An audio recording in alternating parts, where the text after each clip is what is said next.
ในเรียนเตรียมความพร้อมที่จะเปิดการจัดการเรียนการสอนของโรงเรียนประจำปีการศึกษา 2554 เพื่อที่ว่าทางโรงเรียนและผู้ปกครองจะได้มี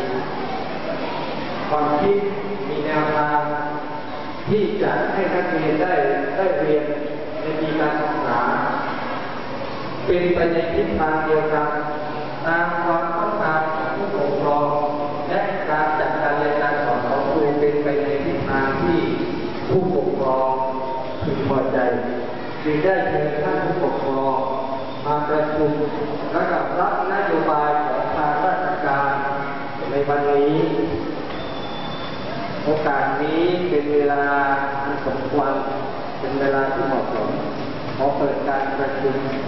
ผู้ปกครองครั้งที่ 1 ปีการศึกษา 2554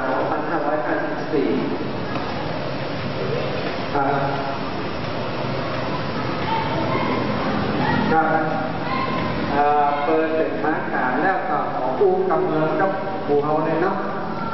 มันแน่นดีครับวันนี้เขาจะทำความเข้าใจกันทุกเรื่องที่เกี่ยวกับลูกหลานที่ไปเรียนที่นี่เขาไปยังจะได้เขาคุยกันเสร็จแล้วปุ๊บเขาจะถือเป็นแนวปฏิบัติ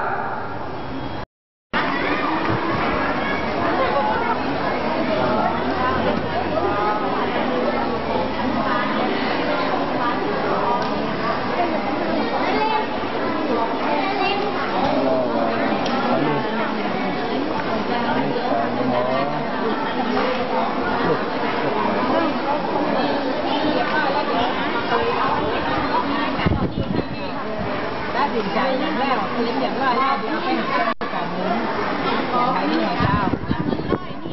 เจ้าของกับของเจ้าของเขาไม่ได้แค่เดียวนะ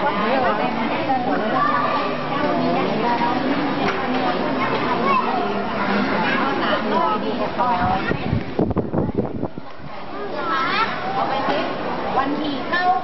เอามาคืนเอาไปเซ็ตมาคืนเนาะแบบนี้ไปเซ็ตอีกคือจะคัดการเงินอุปกรณ์นี่เซ็ตไม่เต็มเป็นข้าวได้ดี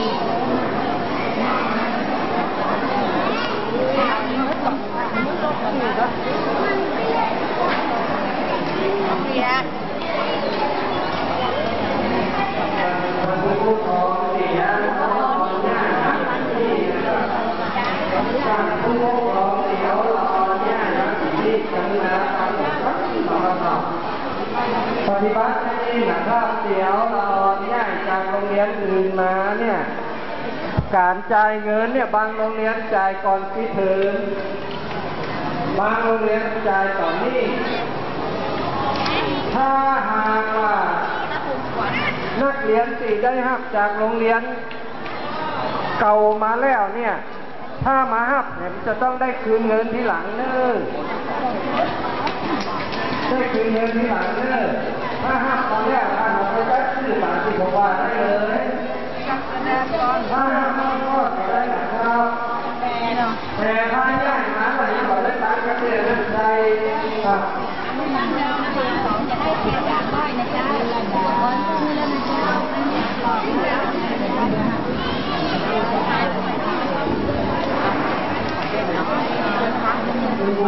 เ